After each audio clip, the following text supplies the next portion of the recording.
living in the bus full time that it was actually time to do another school bus tour. A bunch of stuff broke while we were on the road, and well, we fixed it. And then we made some other things a little bit prettier than they were before we left. If you're new to the channel, I'm Chase. And I'm Mariijose. And this is Tío Aventura, which is Spanish for Uncle Adventure. I chose the name Tío Aventura because everyone kind of has that crazy uncle that's a lot of fun, that, you know, likes to let you get away with a bunch of stuff that your family wouldn't normally let you get away with.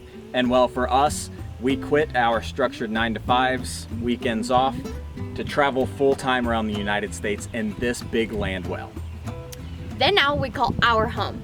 If you're not part of our channel, make sure to subscribe so you can come along with us in this big adventure. So our bus is a 2004 Thomas MVP safety liner. The engine is right up here in the front. When we bought this, we paid $3,500 for it, and it had about 197,000 miles on it, give or take. I honestly don't even remember. It had about 190,000 miles on it.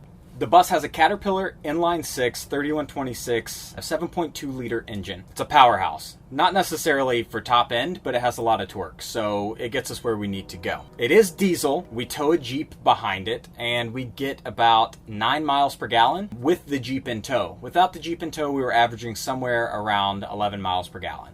One question that we're asked all the time is, hey guys, why did you get a school bus instead of an RV or a travel trailer or a van or something like that? First off, the school bus is GVRW, so how much weight it can hold over the axles is 36,780 pounds.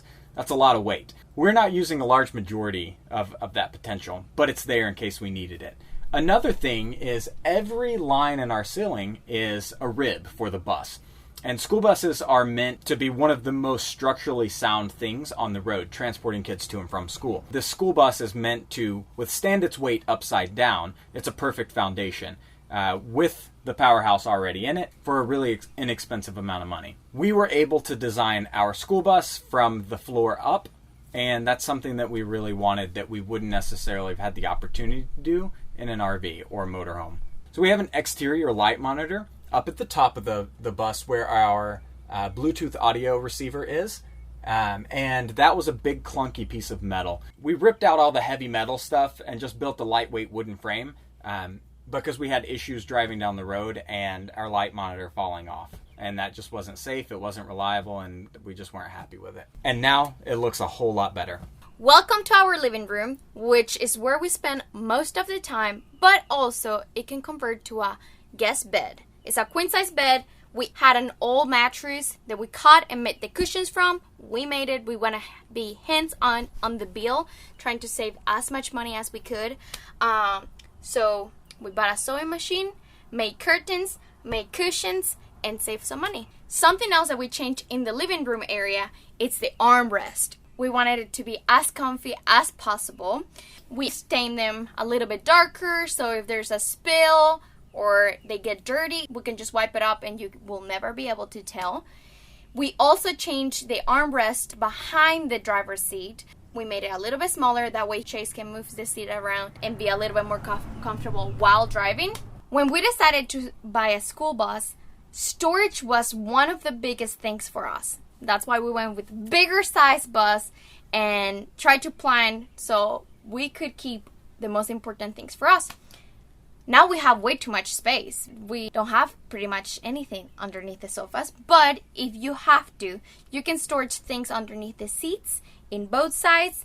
When we created the armrest on my side, that one has some storage underneath that you can put some blankets or, I don't know, towels if you need to storage towels, but for the moment we have some blankets. Last time in our oldest video, we didn't have seat belts because we didn't think about it, truly. But we got a lot of comments of people concerned about what I was doing while Chase was driving. So we installed 2 seat belts in each side of the sofa, so that way I'm safe while Chase is driving. Kitchen area, one of our favorite places inside the bus. I love to eat.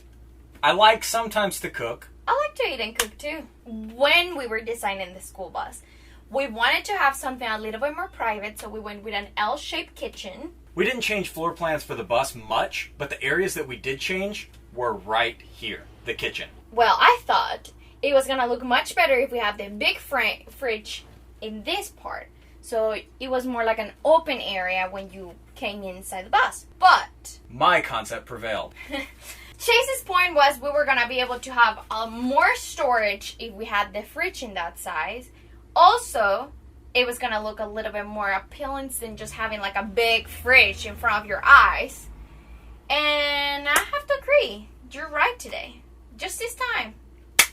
You guys heard it here first. So one of the things since we've been back in the Nashville area that we've done is updated the electrical system which powers this 110 refrigerator. And it is a full-size refrigerator. We chose it because it was significantly more efficient than some of the apartment-sized fridges that we had been looking at. And, well, we weren't going to front the money to buy a 12-volt Dometic. So, guys, listen. I know you're excited about this. First, we updated our locks, and if you'll notice, they're on the opposite side that they were. Well, that's because I changed the doors. Few of the things that we changed here in the kitchen were clearly color of the cabinets. We used to have a more matte, semi-matte color. It was a light gray. It got dirty quick, and you can barely wipe it to clean it. So we went with a high gloss color, a little darker, more earthy tones to bring out a little bit of pop color to our school bus. We stay with a more like a bone color on the top. Still high gloss, so we still can clean it really easy. Another change we did is we add baskets to the wall. There was just a dead space over there. We were not able to put like a full cabinet. So we found these pretty inexpensive baskets, and we just stored things that we used to just put in the sink while we were traveling. Another thing that I didn't show you last time that we got a lot of questions about is the storage in the kitchen area. And that's something that I would have appreciated when we start building our school bus. So I'm gonna show you our storage. We got some organization shelves where we can put our spices, canned food, and things that we don't use at the moment and don't have to be refrigerated. It was a great purchase because we clearly use it, and it makes our space a little bit more usable. Underneath the sink, it's a little bit more messy, but it gets things done. This, my friends, is our Cubic Mini Grizzly wood stove.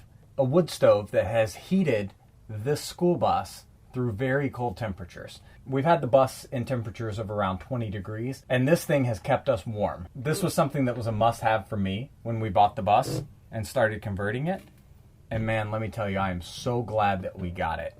Some of our friends have complained about the efficiency of their wood stoves, but just in the event that you're curious, we get about 4.5 hours burn time on a full load of wood, which for something this small is pretty awesome. We use white oak primarily as a wood source. One of the downsides to having a wood stove, though, if you are building a school bus or anything of the sort, is you have to commit a lot of storage space to house wood. So that should be something to consider. I really love this. I think Mariijose likes it as well now that we have it. I would completely recommend putting these in your vehicle. Okay, friends, so now follow me and you can see the other half of our school bus.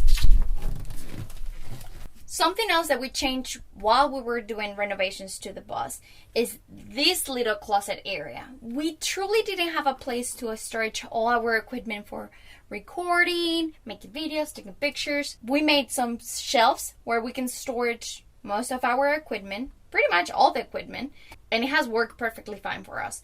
It has a wood that is a little bigger so it doesn't let anything fall while we're driving, and I love it. Closet area, we have the same closets. We are going to show you a little bit more about our closets because I don't think we showed you the last time. So that way we get a lot of questions of storage, what we brought, how do we do with storage clothes. We did give away a lot of things, but we kept the most important. And we want to show you how we storage that. And here is our bedroom. We absolutely love it. We wanted to make it as cozy and nice as possible. We did do some updates on our room. We added some shelves to the back in the wall. we actually did our DIY where we recorded and show you guys. I absolutely love the final result. I think it adds some character and a little bit of color to our bedroom area. We stored some books that we're reading at the moment, candles, I don't know, whatever we feel like. One of Chase's requests when we were building the school bus was having a garage area. We decided to divide that wall and make it storage on top of the bed. We still don't use it.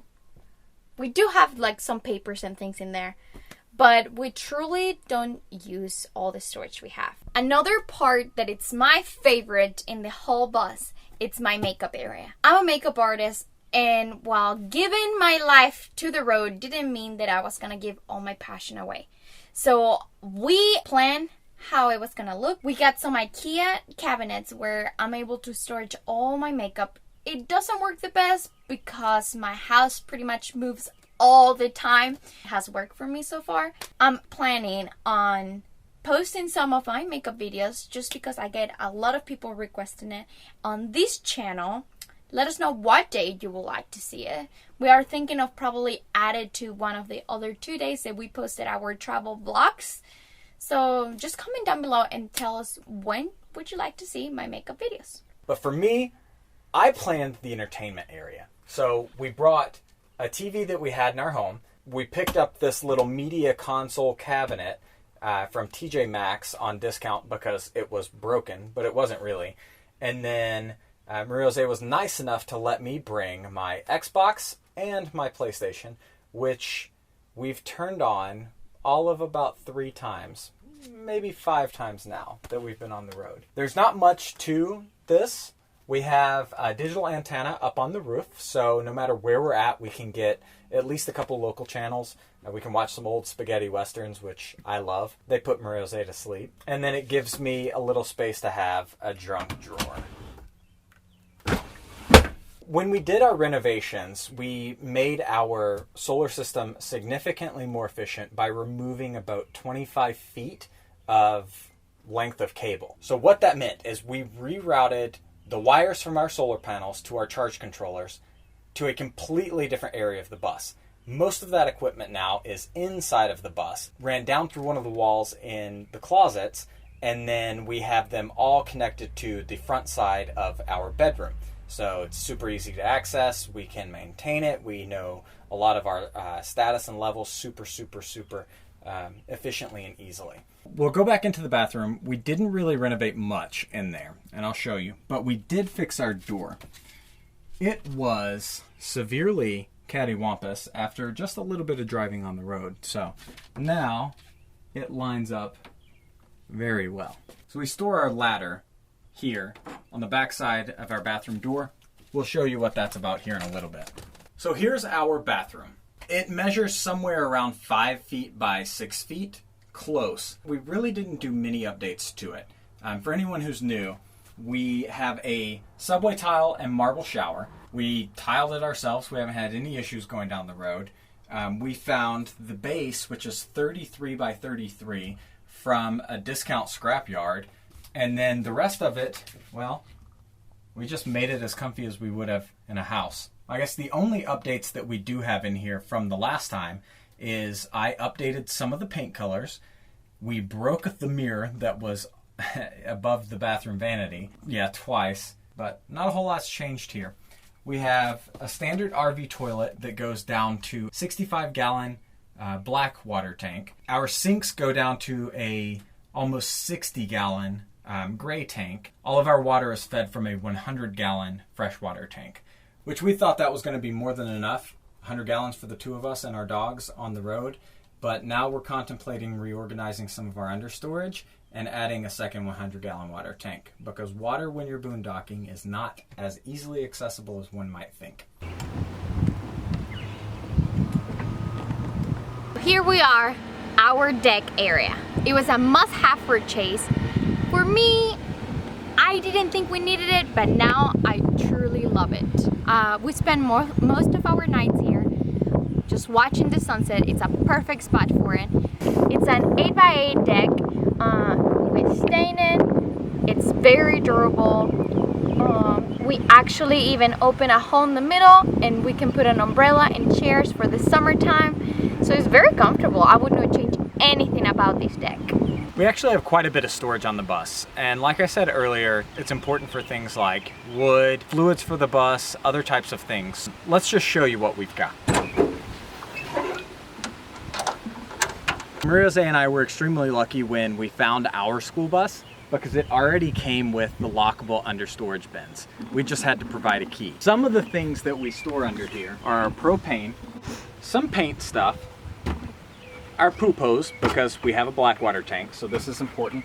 And then we brought the second go around some extra tools with us just in case we needed to do any minor or major repairs while we were on the road. That's storage box number 1. Storage box number 2 is not so different. We have a 3,500 watt super quiet generator. With our solar system, in days like today, we never have an issue. But on ultra cloudy days or rainy days, we can go a little low on power. So it does help to have this.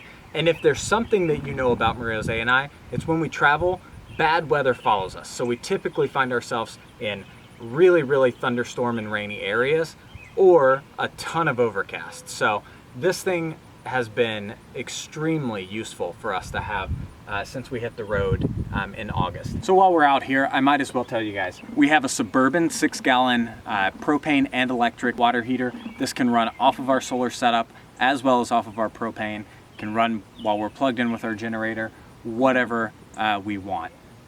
This thing is awesome. I know a lot of people go with the on-demand, but we had space in between our storage bins here. We just created our own box, plumbed it in, and it produces some of the hottest hot water I have ever had or experienced in my entire life. But also while we're out here, we've got 2 marine grade outdoor speakers plumbed into the side of the bus. We love them for, you know, if we're sitting outside and we just want to listen to some tunes, or if we're at a big meetup in the middle of the desert and we want to play the Good, the Bad, and the Ugly soundtrack on blast. That's primarily what we've used them for. And now to the part that everyone wants to see, their garage space. Word to the wise, when you design garage space, stick with your dimensions, never take away from them.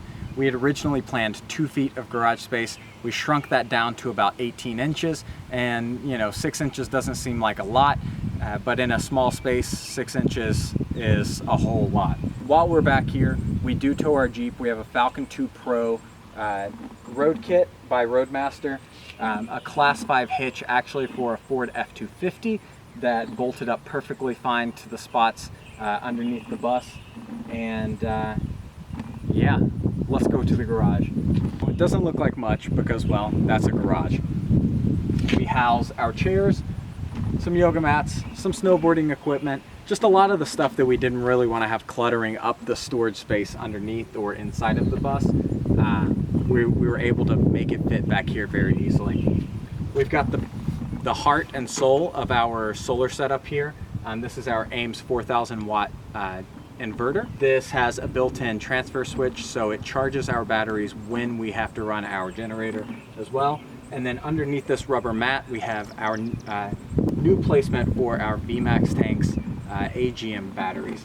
These will be updated soon, but with all of the efficiency that we grabbed back by removing all that extra wire, we're gonna keep them for the time being. Something else we didn't show you last time is our outside shower. It was a must-have when we were planning the bus. It is connected to our 100-gallon of fresh water and our water heater. We use it in hot days in the summer when we're on the beach and we want to just quickly rinse off, but we use it the most with our dogs. Well friends, that wraps up the tour of our 250 square foot school bus tiny home on wheels. We appreciate you hanging in there with us. We did skim through a lot of things just for the sake of time, so if there's something that we didn't cover, we do invite you to ask the question down below. We see and try to respond to every single comment that we get. With that being said, don't forget to subscribe and be part of this big adventure. We posted 2 times a week our vlogs, now probably some makeup videos. Let us know down below what you think about that. And we share a lot of information about how we make this lifestyle work for us. Not just from the travel, but traveling with dogs, how we make money on the road. And for anyone who's contemplating living like this, whether it be in a van, a bus, or an RV, we always try and document the realities of it, so it's not always just a cakewalk. We hope you all have enjoyed today's video. And we hope to see you back soon. But it's now time to hit the road. Let's go.